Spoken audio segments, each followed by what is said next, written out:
ہوا و حرص والا دل بدل دے، میرا غفلت میں ڈوبا دل بدل دے۔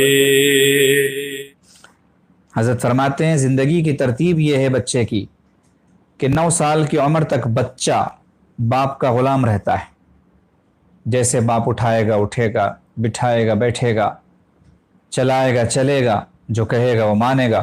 9 سے 14 سال کی عمر کے درمیان میں بچہ باپ کا مشیر ہوتا ہے، باپ کو مشورے دیتا ہے، ایڈوائزر بن جاتا ہے۔ ابا یہ کر لیجئے، ابا وہ کر لیجئے، ایسے کر لیں گے تو اچھا ہوگا، ویسے کر لیں گے تو اچھا ہوگا۔ اور 14 کے بعد، 14 کی عمر کے بعد یا تو باپ کا دوست ہو جاتا ہے یا باپ کا دشمن۔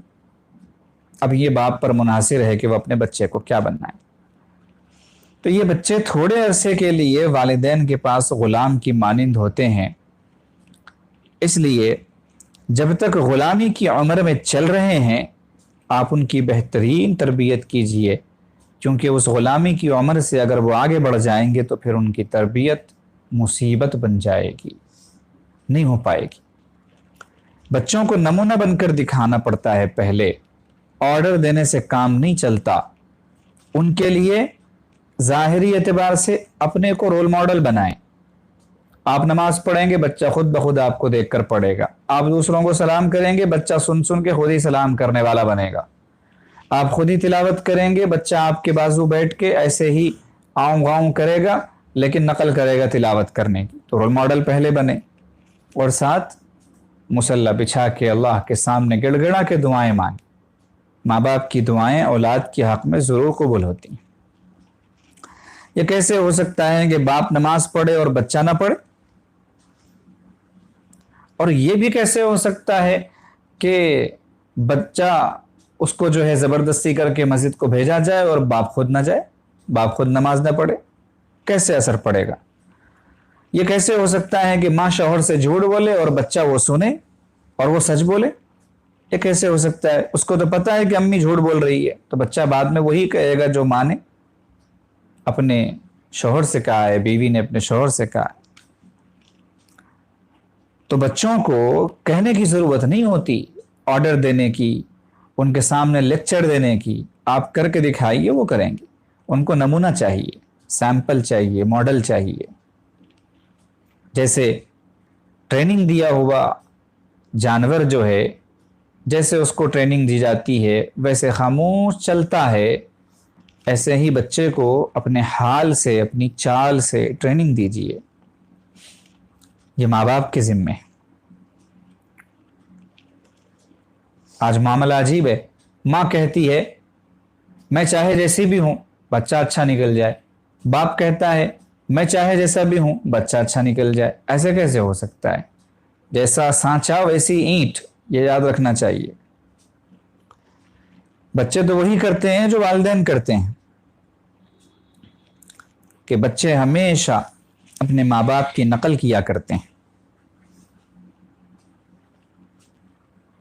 حضرت فرماتے ہیں ہمارے ایک دوست کی بیٹی تھی، پانی پی رہی تھی، تو بچے اگر پانی ایک سانس میں زیادہ پی لیتے ہیں، بڑا گھونٹ لیتے ہیں، تو ان کو ہچکی آتی ہے، سانس جیسے اٹک گئی ایسی کیفیت ہوتی ہے۔ تو ماں نے کیا کیا، بچی کی کمر پر ہلکے سے ہاتھ لگایا، لگاتے ہیں نا، ہلکے سے مارتے ہیں، تھپکتے ہیں، زور سے نہیں مارتے، تو کہتے ہیں بیٹی آہستہ آہستہ پانی آہستہ پیو۔ تو اس سے جو ہے وہ سانس نارمل ہو جاتا ہے اور جو ہے حالت وہ ٹھیک ہو جاتی ہے۔ کافی عرصہ گزر گیا، ایک مرتبہ ماں پانی پی رہی تھی اور قدرتاً ماں کے ساتھ ایسے ہو گیا کہ ماں کو جو ہے وہ سانس رکنے والی کیفیت ہو گئی جیسے بچوں کو ہوتی ہے۔ تو فوری بچی جو ہے پاس کھڑی تھی، اس نے ماں کی کمر پہ ہاتھ رکھا اور کہنے لگی بیٹی آہستہ آہستہ۔ تو بچوں کا معاملہ ایسے ہی ہوتا ہے کہ وہ جو ہے آپ انہیں ڈالیں گے وہی وہ اختیار کریں گے۔ یہ ہمارے اسلاف بچے کو بچپن سے نیکی کی تعلیم دیا کرتے تھے۔ مثال کے طور پر جب کسی فقیر کی آواز آتی دروازے پر سے کہ اللہ کے نام پہ کچھ دے دو، تو بچے کے ہاتھ میں روٹی دیتے تھے کہ دو بیٹا یہ جا کر تم دے کر آؤ، تو وہ فقیر کو روٹی دے کر آتا۔ خود بھی دے سکتے تھے مگر بچے کے ہاتھ سے کیوں بھیجاتے؟